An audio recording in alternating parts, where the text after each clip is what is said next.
बिस्मिल्लाहिर्रहमानिर्रहीम बिस्मिल्लाहिर्रहमानिर्रहीम सल्लल्लाहु अला हबीबिही मुहम्मद व अलैहि वसल्लम।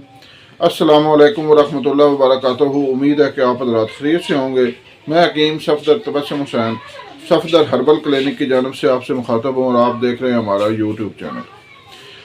जिस शख्स को शुगर की बीमारी हो, ये इंतहाई मामूली सा नुस्खा इस्तेमाल कर ले, इंशाअल्लाह शुगर का नामो निशान भी नहीं रहेगा।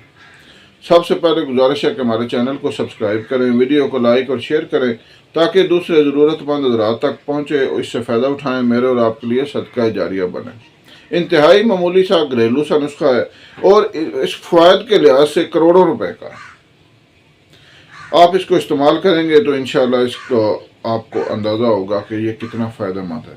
आपने लेना है, मैं एक खुराक का नुस्खा आपको बता देता हूँ, इसके हिसाब से आप कम या ज़्यादा कर लें। बादाम की गिरियाँ ले लें 5 अदद, खसखस 1 छोटा चम्मच, 4 मगज़ 1 बड़ा चम्मच, सब्ज़ इलायची 10 अदद, सफ़ेद मिर्च 10 अदद। इन सब को मोटा मोटा कूट लें और सुबह खाली पेट दूध के साथ ले लें। ये एक खुराक का वज़न है, आप अपने हिसाब से कम या ज़्यादा कर सकते हैं। इंशाअल्लाह बहुत ही फ़ायदेमंद और बेहतरीन नुस्खा है, इस्तेमाल करें, फ़ायदा उठाएँ। अल्लाह हाफ़िज़।